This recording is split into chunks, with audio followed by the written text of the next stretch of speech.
Welcome to Impact Farming, where we introduce you to the people and ideas that will have a massive impact on your farming operation. Brought to you by Farm Marketer. Sit down, start the engine, and let's roll with today's show. I think it's a mission that resonates with everyone, just helping families get through some of the hardest times in their life. The slogan says it all. It's a home away from home. And they're with people in similar circumstances so they can share, they can understand each other. TDS has really always been there standing side by side RMHC Manitoba, and that's an incredible gift that they've given to families over the decades that we've been here.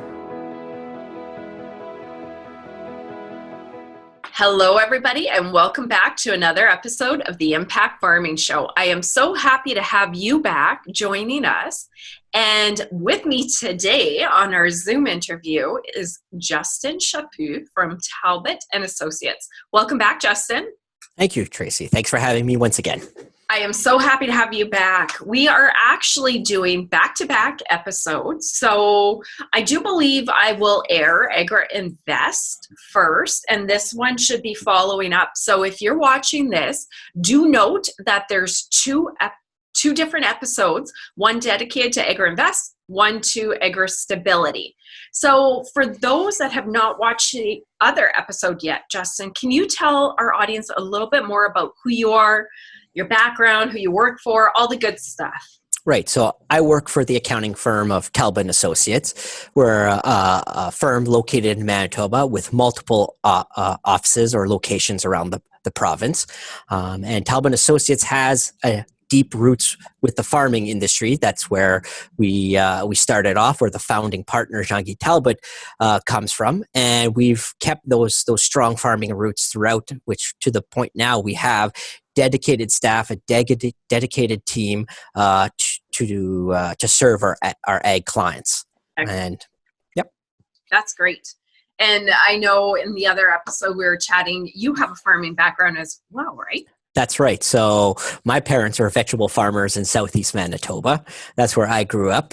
That's where I spent most of my summers working in my younger years. And it's hard to take farming out of a farming family. And as much as I'm not involved in the farm any longer, I found my way to serve or be part of the farming community by on the accounting and tax side of things.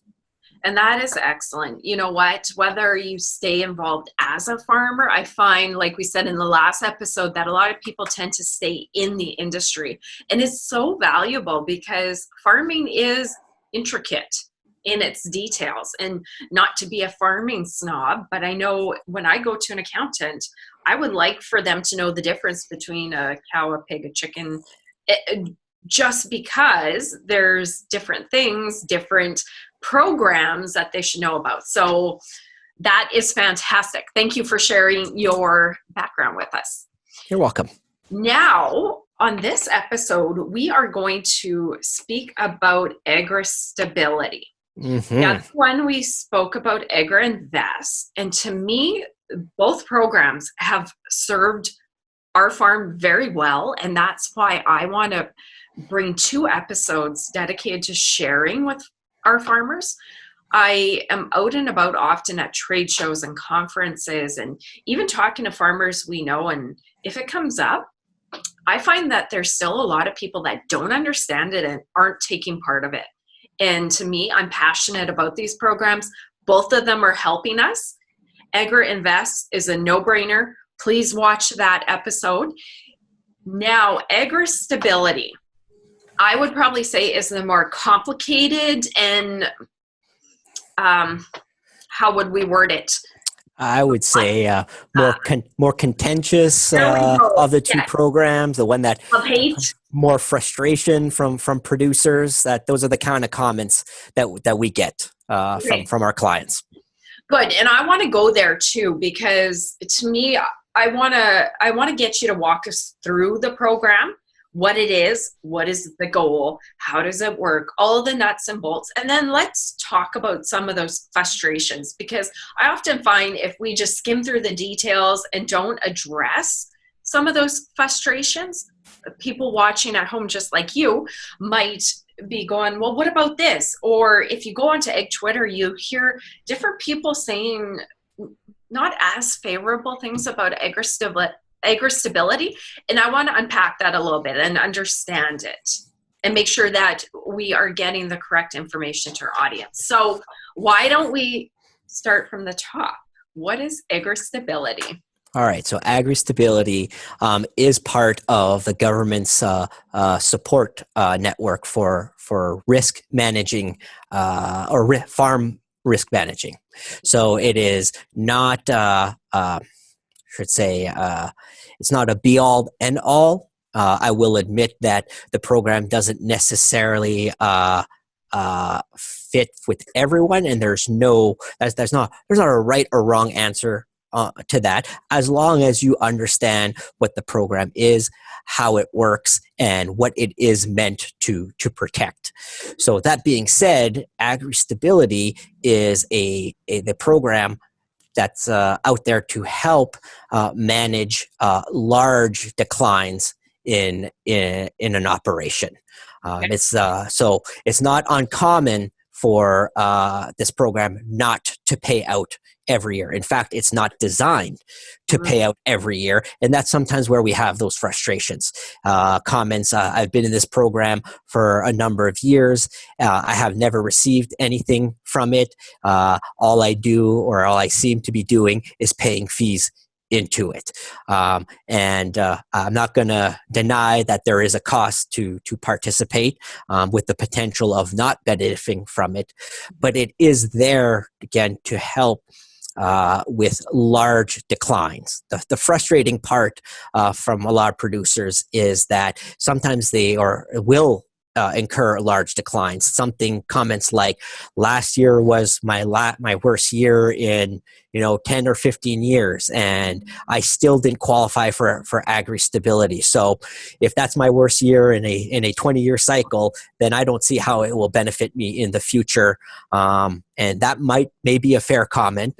None of us have crystal balls, so none of us can really say for certain if you will or will not qualify for it. But to recognize what it is, and what it is there for. Can I make note?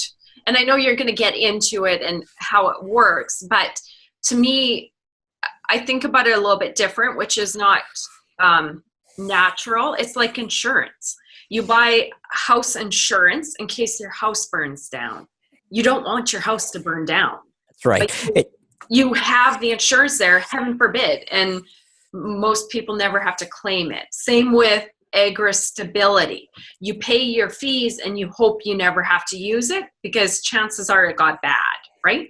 That's right. That's the perfect analogy. You must be reading my mind, because that's almost the exact wording that I use with almost all of our clients or people we talk to. Yeah, look at it almost like a house insurance. Myself, I don't get upset at the end of the year when I paid for house insurance and it didn't burn down. I'm actually quite happy that my house did not burn down, and I don't look back and look at the 1,000 or whatever my premiums are and going, well, that was a waste of premiums, right? Not many people do. To that point, however, counter arguments I hear on that is, well, at least with house insurance, should something happen, I know what I'm going to get out of it, right? I know what the coverage is, and if X happens, then I get Y. Again, the frustrations that a lot of farmers have is I don't know what needs to happen for me to qualify out of this. And I don't really necessarily have a good answer for you as well. The program is designed to be margin based and to look at your previous history to create what they call a reference margin. And from there, compare that to your current year's margin, and if there is the appropriate amount of decline or adequate amount of decline, which is a 30% or more decline from your reference margin, that's where you could qualify to get a payment from this program. the 5 years, right? Correct. So that margin is calculated when available. And when I say when available, it's not necessarily all farms have 5 years of history, but when it is available, they take the 5 years and they do what they call an Olympic average. So they will drop the highest year and they will drop the lowest year and average the 3 remaining years. And there's a certain logic to that. It's to weed out the extreme circumstances of extremely good years, which maybe that's not the great. You might want that in your average, but it also works on the other end where it weeds out the really bad years that would not drag down your 5-year average. Okay, so let me make sure I got that, because I think this is important. And like I said to you, I want this to be more of a learning interview versus a, hey, here's a concept and we just skim over it. So I'm going to take some time and get 101 here. So 5 years is the reference period. They drop the highest year, they drop the lowest year, they take the average of the 3. And then if it has changed by 30%, it has to drop by 30%, then AgriStability kicks in. That is correct. Okay. Yes, that's the broad or general definition of how the program works. Okay. And of course, there's a lot more ins and outs, which Yes. I guess is also sometimes cause either for frustration or concern for not participating. But you've hit it quite well on how it works and how it's meant to pay out. Okay, so I understand that. I think we did a good job of walking through that. Let's cover a few basic things like cost of entry and deadline so we don't miss that. And then I want to jump into some of the frustrations you hear. And then I want to chat a little bit about my experience with it. Are you okay with that? Yeah, no problem. Absolutely. Okay, so cost of entry and deadlines. How does that usually work? Okay, so step 1 to be in AgriStability is an enrollment process. So unlike AgriInvest, where you just by default enroll in it by filing the application form, AgriStability requires you to actively enroll in the program. So for farmers who have been in the program in prior years, they will tend to get an enrollment notice, usually earlier on in the calendar year, March, around that time, sometimes early April, that will tell them or flag them what their enrollment fee is. So not only do you need to actively respond to that enrollment notice, you also need to pay your enrollment fee by the deadline, which is often April 30th or 30 days from the date of that notice. And those notices are quite clear what the deadlines are. But again, it takes active enrollment to be in the program, and that fee is a true cost. You are not going to get that fee back. It goes into the program. I don't want to call it a sunk cost, but going back to the analogy of it being like an insurance, it's like your insurance premium that you're paying into the program. Okay. Yeah. Now, for new participants that have never participated in AgriStability, or re-enrolling participants, maybe they were producer was and have had chosen to opt out but now wants back in, it's important that a new or re-enrolling form or application is sent in to the program administration, and that deadline every year tends to be April 30th under normal circumstances or normal years. So why is it so early in the year? Again, that's to kind of stick with the insurance component of it. You are almost forced to enroll into the program before you even know what your year will end up looking like. So you have to make that decision. Again, sometimes that's a point of frustration for farmers. Why am I going to pay into this when I don't even know what my year looks like or what it will end up being like? But like house insurance, you buy it before your house burns down, not after, or or once it has burned down, go to the insurance company going, hey, can you give me insurance now, right? Good point. I never, I just pay, our accountant does the work and we just pay, and I've never ever actually reflected on that. AgriInvest is September for the previous year. This is April for the upcoming year. Is that correct? just the enrollment or the commitment to the enrollment in the program, right? There would be a second step after that, which would be the actual filing or completion and filing of the application form 2, which that form is also due by September 30th of like the following year. So it kind of matches the AgriInvest application filing deadline. But again, just so we're clear, there are 2 clear steps from AgriStability: the enrollment, so you need to be enrolled in the program and pay your enrollment fee by the appropriate deadlines, followed by filing an application form. So let's use the period that we're in right now. Your 2019 enrollment deadline has passed. That was April 30th of 2019. But if you were enrolled or have enrolled, you now have till September 30th, 2020 to submit your application to the program. And from there, the program administration processes the application and comes out with the results as to whether or not you qualify for benefits for the 2019 program year. Right.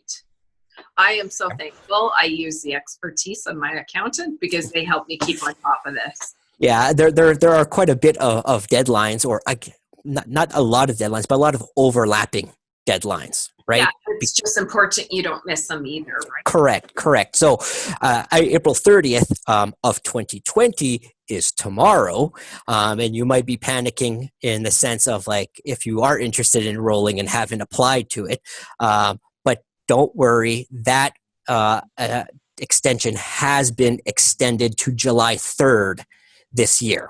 All right, so those farmers who normally participate or farmers who are interested in participating for the 2020 program year or 2020 production cycle will have now until July 3rd to initiate the enrollment or actually pay their enrollment fee. And that, unfortunately, due to COVID-19, that's correct, would be one small blessing. Now, I'm excited because we can bring this episode to our audience in a timely manner, and the deadline has been extended. So thank you for covering that. No problem. Now, sometimes the question, or often the question I get is, what does it cost me? What does that enrollment fee actually cost? Well, it ends up being arguably different for every operation because it is based on their history, which is based again on that reference margin, which from a technical term, the program calls contribution margin, but it ends up being or working out to be $3.15 for every $1,000 of margin or contribution margin that you have. So it's a relatively, or at least in my opinion, it's a relatively small cost for what you're actually insuring. Absolutely. Okay. And I mean, I'm trying to think of what ours is. I can't even remember, but it's not a lot of money at all. No, everybody's operation is a little different, but I've seen it range from a couple of $100s to a few $1,000. And a few $1,000, obviously the operation is larger, which makes sense. You are in a way insuring or protecting that larger operation because you are carrying on a larger risk in some sense of those larger farms. Okay, perfect. And the good thing too, I mean, we're going back and forth on a lot of the details, but like I said, I work with my accountant.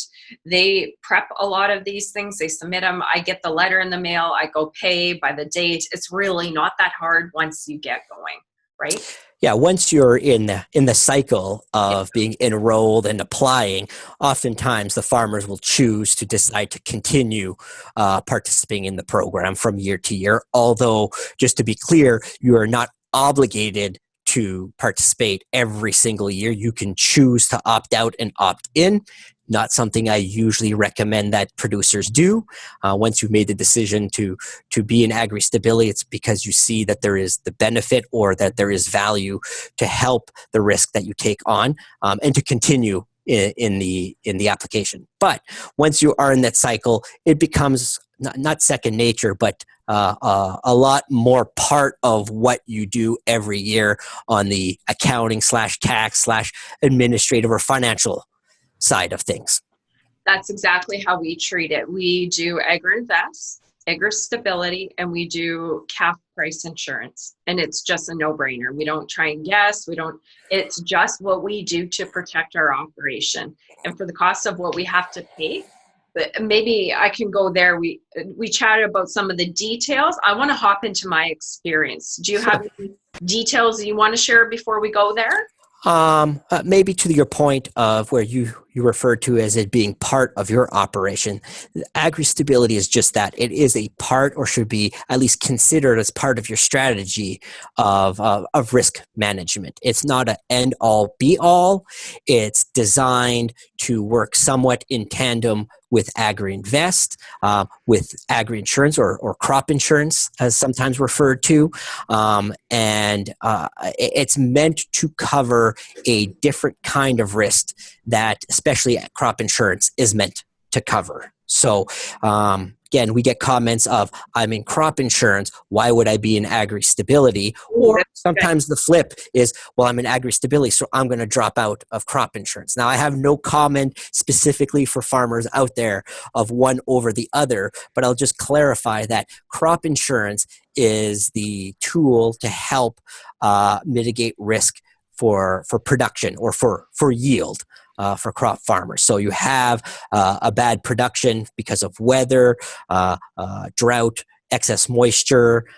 That's what that program is more designed to do. Whereas AgriStability comes in and plays more of an active role for risks or conditions that impact commodity prices or input costs, right? Again, counter argument is it might not work perfectly. It might not pay out or play well with every single operation out there, but it is designed. It works in a way that it was designed to do. Now, the frustrations could be in the design, and it's a design flaw, and I would admit to that. But it does work to protect what it was designed to do, right? So. And again, when I say it's meant to work in tandem, you should not be, as a producer, be disadvantaged by being in crop insurance and the impacts that it may have on reducing your benefits from AgriStability. It doesn't happen often, but there is a built-in calculation that would calculate your AgriStability benefits just based on the application as filed, and then a secondary calculation that we don't often see because it only is published once, or if it pays out more, where it eliminates the crop insurance implication or simulates if you were not in crop insurance, would you be better off or have qualified for a payment or a larger payment from AgriStability? Okay, let me repeat that to you 101 here for Tracy. I have heard farmers, and then I've heard there's some recent changes. So let's say I'm a grain farmer and I am in crop insurance and I'm in AgriStability. From what I understand, if I got a crop insurance payout in the past, that revenue went directly against my revenue, and it affected my AgriStability negatively. They changed that a little bit too, right? I know we're going deep here, but I think in some regards, I don't mind touching base on that. Not so much specifically for crop insurance or the crop insurance program in Manitoba that's managed by MASC. But the changes coming that's starting in the 2020 program year are to private insurances that would cover very similar risks. So a good example of that, and I believe you had a guest not that long ago from Global Ag Risk program, right? And so that type of insurance where historically it did get counted as revenue in the program year that you're applying for, so could have thrown you a little bit offside of going, well, if I hadn't received those payments, I would have been in a payment position from AgriStability. 2020 and going forward, they're going to remove that from the current year, so you're not disadvantaged. Okay. But at the same time, they will count that revenue once that year goes into the history or the reference period. So you'll benefit from the reference period bump up from the insurance that the payout from those operations, but will not be disadvantaged by it in the current year that you may be applying for. That's good. So you get the best of both, right? Exactly. And whereas, again, crop insurance itself, or agri-insurance, the technical term for it, that revenue does remain in your revenues, both in the current and reference years. But again, it should not disadvantage you from an AgriStability perspective. So if you are not receiving a AgriStability payment because your crop agri-insurance or crop insurance has paid out, then you should get some sort of top-up or secondary calculation to qualify you for a benefit. Okay, I got it. I got my facts mixed up on that. And I've been working with this a little bit and having guests on, and I don't want to overwhelm anybody. Again, to me, here's the details. This is how it works. And I would say majority of operations have somebody that prepares their tax returns. This is an add-on for my accountant. Do my AgriInvest, do my AgriStability, so that we don't have to worry about all those intricate details, right? That's right. Because it's inherent into the program, that's a little bit more complex. There's a little bit more things that go into it compared to the AgriInvest program, which in my opinion is a lot more straightforward.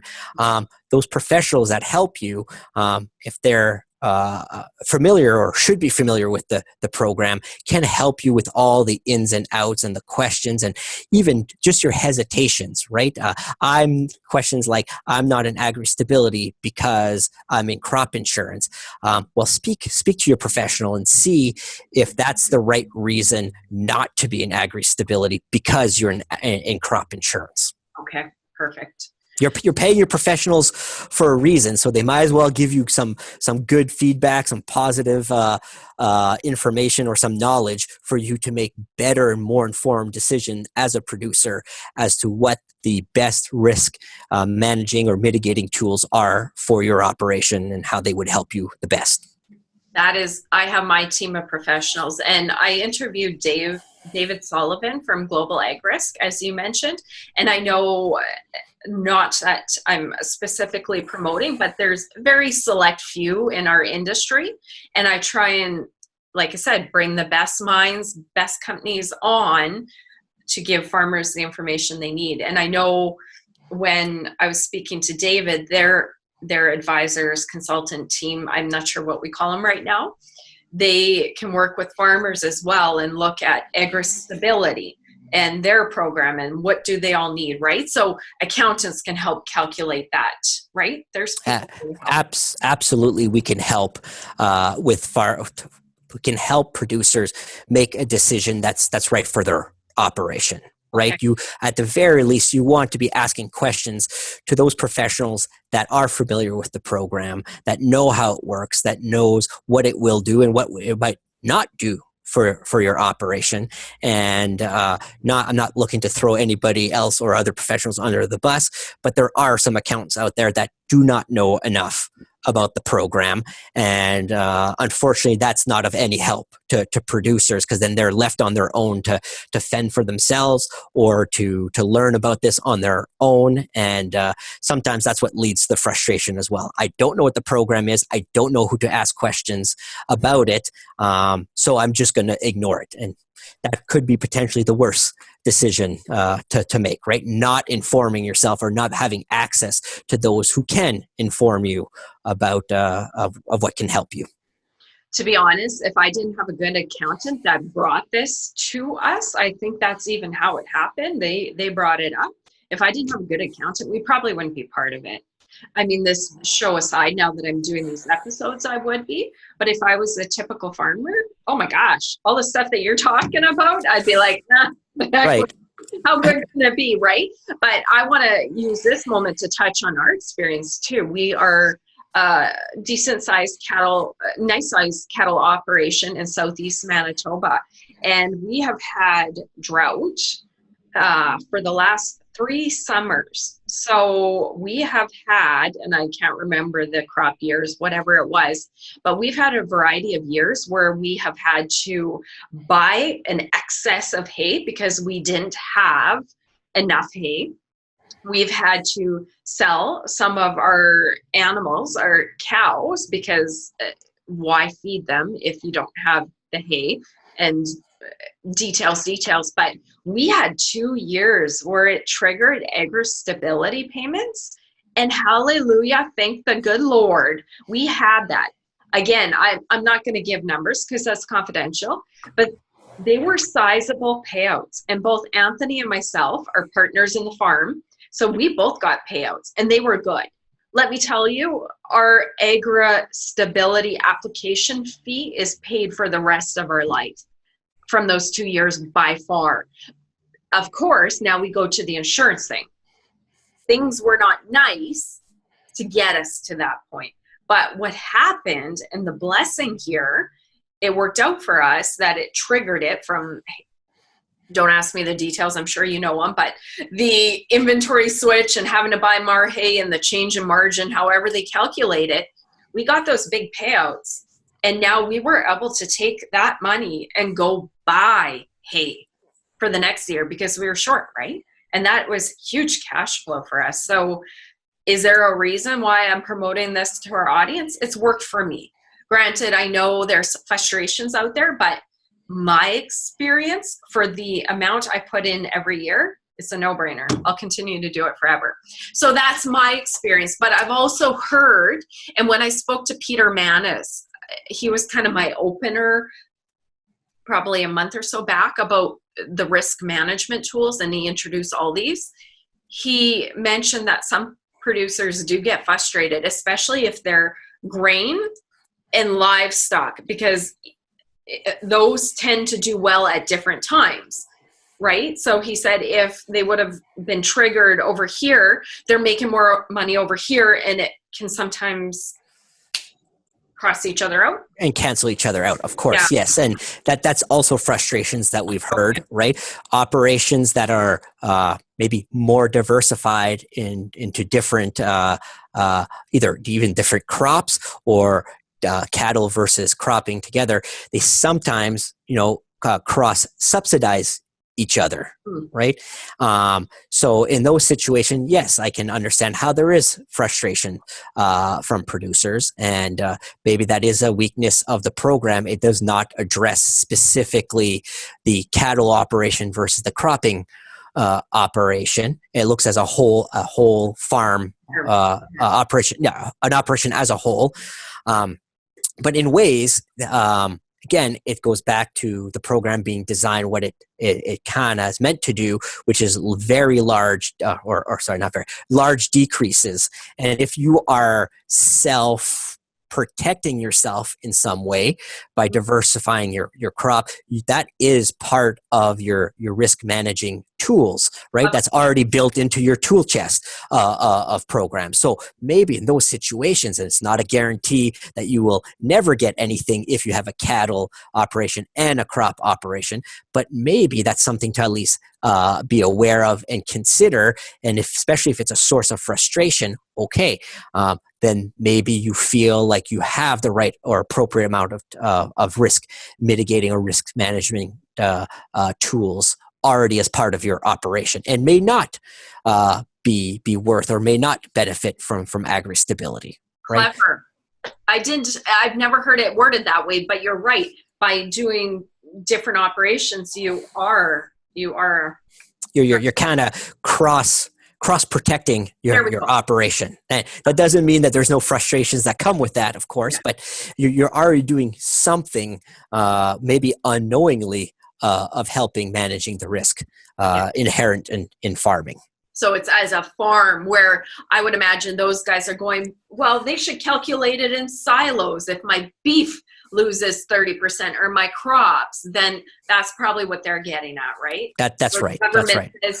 We're looking at you as a farm, and if you lose 30%, well, then let's talk, right?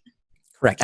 Again, not to toe the government line, but I think the intention there is to really come in and support farming operations that are more in larger decreases or more dramatic decreases, right? If you've done things on your own as an entrepreneur, as a business owner, and that's in essence what farmers are in the greatest of senses, is, okay, well, you do what you can do yourself, and we're going to offer this program to kind of supplement or help in areas that maybe you feel like you could help, that you could benefit from the extra support or risk mitigating, risk managing side of things.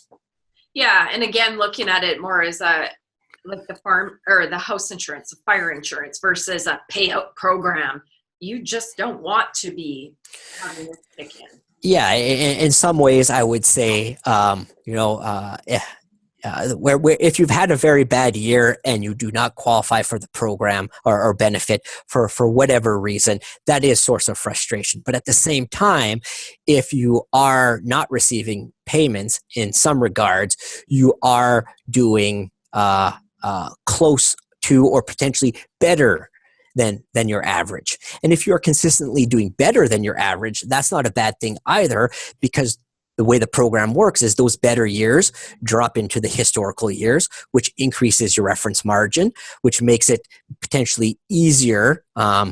Easier might be the wrong term, but more flexible to get a payment into the future when you do have a bad year. Right, and farmers know way better than I would. It's not always good years. There will be some bad years at some point in time, and just like house insurance, when those bad times really hit, you're glad you have support programs in place like AgriStability that could pay out, like your situation in those couple of years. You were glad that you had it in place and not looking back going, boy, I wish I was in it. And now, because how the program is designed, where you need to enroll ahead of time, you can't go back and get enrolled or get into that program after the fact. Absolutely. Okay, so are there any other frustrations, things you want to comment on? I think a lot of the frustrations could also come from the, again, somewhat inherent complexities of the program, where it asks for a lot more information compared to what you maybe are used to providing to your accountant, which is your tax information, which is typically good enough for the AgriInvest program. But the AgriStability program takes it a step further. It requires more information, what I'll refer to as accrual information. So it asks for accounts receivable, accounts payable, inventory numbers, and that plays into the calculation of not only the current margin but the historical margin to determine what the operation has produced in a year, weeding out all the timing differences, which is built into the cash basis of accounting, which most farmers, incorporated or not, or at least from my experience, will file on for tax purposes. So accrual, again, more information, more details that sometimes farmers are not necessarily used to providing, but that's not bad information to have, right? If you are a corporation, you're most likely preparing financial statements on an accrual basis already, so the information should already be there for your accountant that doesn't need to reach out for a long list of extra information. And even if you're not incorporated, accrual information often will play in with details or information requests from your banker if you're going for financing. So getting in the habit of providing accrual information could be beneficial outside of AgriStability to give you a better handle on how your operation is actually performing, weeding out all the ins and outs of the cash basis accounting method. And we might be spoiled / use the help of a professional. I'm beating that over and over, but we get a call or a text from our guy and he said, send me your inventory and he asks for these items and then he fills it in and then he does his magic. So sometimes even in this, and I don't want to overcomplicate it with our audience, because even as we're talking about it, I'm going, oh, I love, again, I am the 4 personalities. Some people might be familiar with that. There's the detail oriented and the numbers person. I'm not that. I'm a numbers person through and through when it comes to my business. Those are the numbers. But I find if you're not a numbers person, you might naturally just veer away from a lot of this because it can be so much. And I don't want to do that with this episode. The goal here is to get you on, and you've done a great job of simply explaining it. We chatted a little bit about the details, and we chatted about some of the frustrations. But you know what, guys out there, if you're watching this, don't let that hold you back. If you have an accountant, talk to them. Those are the brains that are designed to work on it, right? So don't get all overwhelmed by this and go, okay, I'm a grain and I'm a beef and it won't work.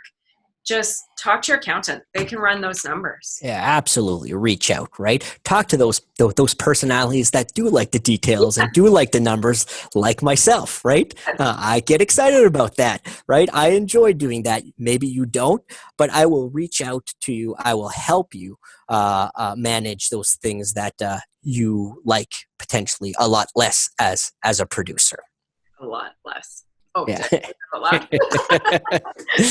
Okay, so we are April 29th in the middle of COVID 2020. This is a very relevant time and year to be talking about this. Again, we have all seen our markets tank. We have plants that are shut down, which is obviously affecting prices. We are receiving, will receive. We have trade issues going on. That's an understatement. Talk to me about why this might be an extra great time to be having these conversations with our accounting professionals. Right. So, given the craziness or the world that we live in today, with hopes that it does not last forever, of course, there are a lot of unknowns, right? From discussions I've had with our farming clients so far, it does not seem to have impacted the farming industry as immediately or as closely, at least not for the moment. So it's hard to see how this whole COVID will actually play out for the farming industry. But the silver lining, if you will, here with the COVID is given that they have the program administration has extended the deadline to enroll for 2020, which would normally be April 30th, so tomorrow, pushing it to July 3rd. Now we've given the opportunity to producers to maybe think twice, that maybe 2020 is a year that could end up being beneficial for them. No guarantees, of course, but with the unknowns, this is something you want to protect. So AgriStability could play a role in coming in and protect those unknowns, depending on how the rest of the season plays out. The other benefit of pushing it to July 3rd, especially for cropping farmers, is you now get to see how things will play out in the farming industry for the next 2 months. Right? So you can kind of see, is my operation, will it suffer or will it kind of bear extra risk or extra negative impact of how COVID is playing out? And now you'll have somewhat the power of hindsight, as long as it's before July 3rd, of looking at how things are happening and going, okay, you know what? 2020 could be a year that I want to be protected through the AgriStability program. And now you have the ability to do so. Whereas under normal years, you more or less would have had to make a decision already as to whether you're enrolling or not. Right. Now, also to add on to some of that uncertainty is where we have seen in the past, where governments have announced what I'll refer to ad hoc programs, one-off programs that are not historically linked to AgriStability in the sense of you are absolutely required to be an AgriStability participant to qualify for that's ad hoc programs. But the information that you provide on your AgriStability applications, because they ask for more details, could very well fulfill the need of these ad hoc programs that would require for more information to be provided. So if you are in AgriStability or considering participating in AgriStability, it could have the offset benefit or offsetting benefit of almost by default enrolling you or qualifying you for these ad hoc programs. Now, that being said, full disclosure, I have no information at this time that those programs exist or that the government plans to issue those programs. All I know is, historically speaking, some of those programs have been closely linked to information that is part of your AgriStability application. Not that you have to be part Not that you, again, that's not a guarantee. I could potentially see, and this is not based on anything that I've experienced or learned about right now, but I guess there is the possibility that they do make a direct link with the AgriStability program, whereas because it's a voluntary program, they might require these ad hoc programs to be a requirement in AgriStability. Like, you chose not to be in AgriStability, which would have protected you quite a bit in these unforeseen times. You chose not to do that, and now these extra payments which are meant to work in tandem with AgriStability, you may not qualify for them, or now you might not fit the mold of those programs because it is just part of risk mitigating that is linked to AgriStability. Now, again, please do not take that as an absolute be in AgriStability or you will not qualify for those programs. It's just a possibility that we are having quite detailed discussions with our clients about when they're making a decision to continue or to enroll in AgriStability. I don't want everybody going, Justin and Tracy said. Yeah. I did not say that, but at least what I am saying is consider the impacts that it could have, or the implications it could have on your operation. Well, you're right. And let's hold them separate, because you don't know, I don't know, but we're speculating. And a government, and I'm going to speculate here and not be political, but a government that is doing a lot of handouts and support and putting a lot of money out, gosh, it wouldn't be a leap of the imagination for them to say exactly that. Because if I was them, they'd go, well, wait a minute, you rejected our support and us helping you over here. Why are you coming in over here and asking? So you should have been involved. That would be, well, whatever. I can't say anything, but no, it's not out of the realm of possibility. Yeah, I guess, right? It is speculation. Yeah, thanks for bringing that up, though. I mean, that's great. No, so that's a lot of value in there. Great information. Do you have anything else that you wanted to share on this? No, not particularly, other than, as we mentioned through this podcast at times, and even the one on AgriInvest, at the very least, inform yourself about this program, ask questions, understand what it is and potentially what it is not, to make the best decision for you and for your farm operation in its overall risk mitigating managing strategies. I like that. And here's a thought. When I look at any decision, I always look at commitment and risk and what's my escape plan, right? So thinking of it that way, let's ask the questions exactly like you just said. And what if me as a producer, I say, okay, I'm going to try this. And I try it it wouldn't make sense to try it for a year, but I try it for a couple of years, 5 years, whatever the case is, at my enrollment fee, which is not the end of the world. But after at any point, you can opt out of it, right?